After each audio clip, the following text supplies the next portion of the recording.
nos encontramos en el desarrollo del ejercicio número 4.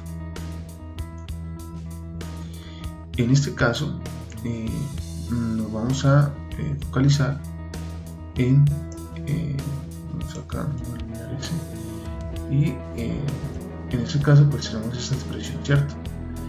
Tenemos que evidenciar, mis estimados estudiantes, que pues nos van a dar un argumento. Básicamente este ejercicio lo que hace es la recopilación de todo lo que hemos hecho anteriormente, ¿cierto?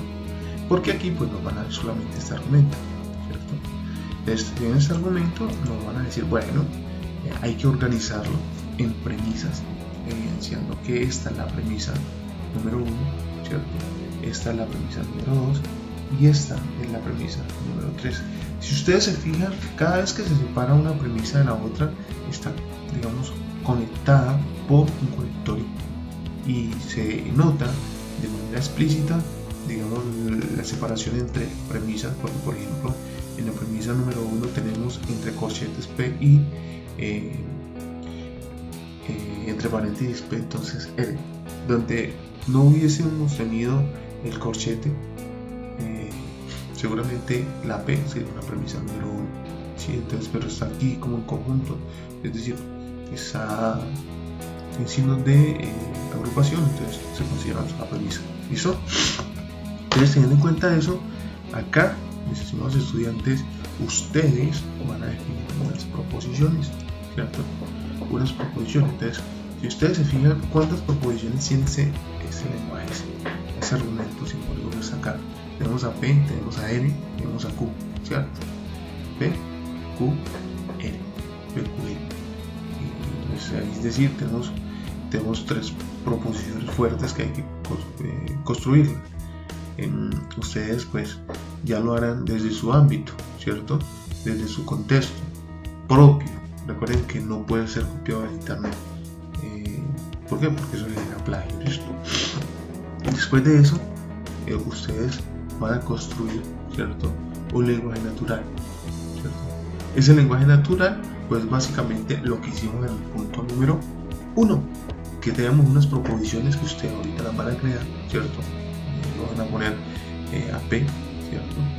Que es Luis es un buen estudiante, ¿cierto? Luego Q,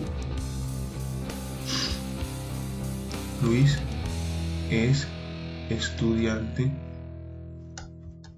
de la UNAD, ¿cierto? Y luego N, que sería Luis es estudiante de la escuela SBTI. SBTI. Entonces, miren que acá yo construí y estos son construcciones propias, ¿sí? Yo no estoy trayendo de ningún otro lado que no sea de mi construcción. Asimismo, ustedes tienen que crear la negación de Q, que en este caso diría que Luis no es estudiante de la UNAD, ¿cierto? Y la negación de R, que en este caso sería Luis no es estudiante de la escuela de SBTI.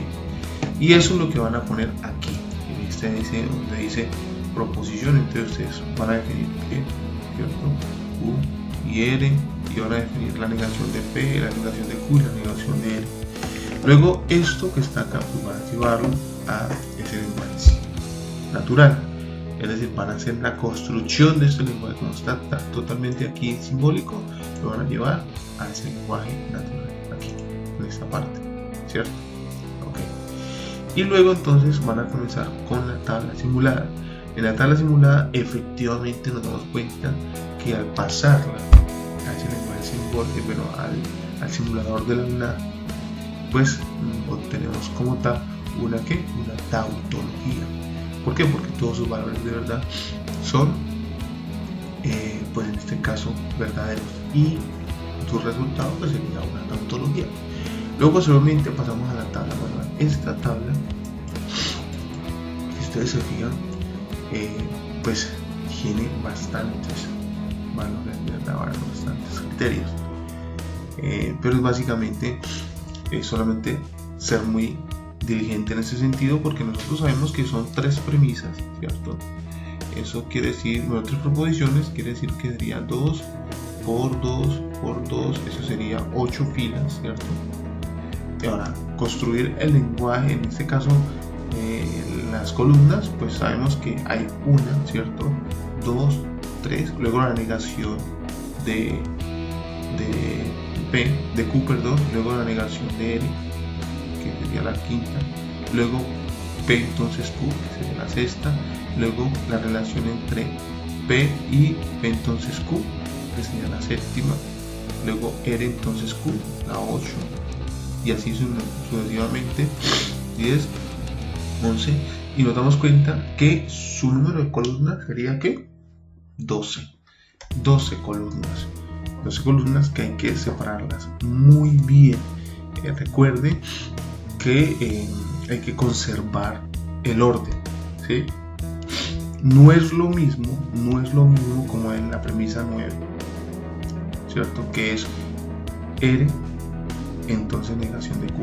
O sea, no es lo mismo R entonces negación de Q, no es lo mismo que negación de Q entonces R.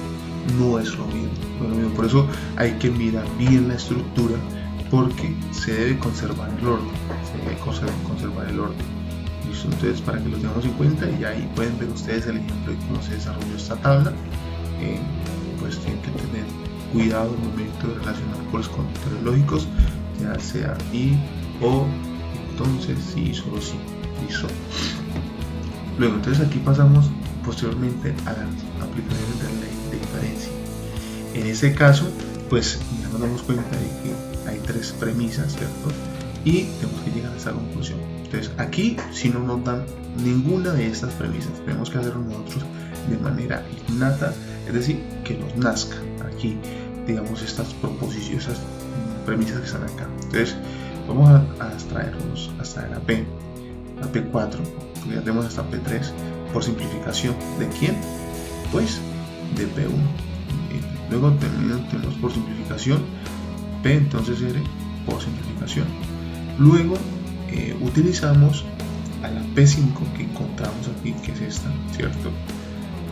Con P2, que es R entonces Q. Es decir, nos están diciendo R entonces Q, ¿cierto? Que es la premisa P1, P2. Luego la premisa 5, que es P entonces R, ¿cierto? ¿Sí? Y entonces en este caso, pues básicamente me están diciendo que la conclusión es P entonces Q, ¿sí? P entonces Q, y esa es la premisa 7, ¿cierto? Por silogismo hipotético. Posteriormente entonces utilizamos la premisa 7, que es la que encontramos, P entonces Q, con la premisa número 2, con la premisa número 4, que es P, y con eso obtenemos aquí a Q, ¿cierto? Porque nos están diciendo pues que la premisa número 2, ¿cierto? Pero la premisa número 7, que es P entonces Q, P entonces Q, y la otra premisa, que es la 4, que es P, ¿cierto? Es una regla que se llama, en este caso, el modus ponendo ponens, que es que me dice que P entonces Q, y si tengo el antecedente, puedo tener el consecuente, que es Q. Entonces, en este caso, puedo tener A, Q. Y luego utilizo la premisa 3 y la premisa 8. Premisa 3, premisa 8. Premisa 3, que es P, R, entonces negación de Q. Y en este caso, utilizo la premisa 8, que es Q. Y al obtener entre esta 3, ¿cierto? Y la 8, puedo obtener a negación de R por modus tollens. Es decir, en otras palabras, con una expresión más dada, R, entonces negación, en este caso sería R negación de Q, ¿sí? Y si tengo Q, entonces puedo tener la negación de R. Esta se llama modus tollens. ¿Listo? Y con eso entonces finalizamos el ejercicio número 4. ¿Qué es lo novedoso de este ejercicio? Que ustedes tienen que crear ese lenguaje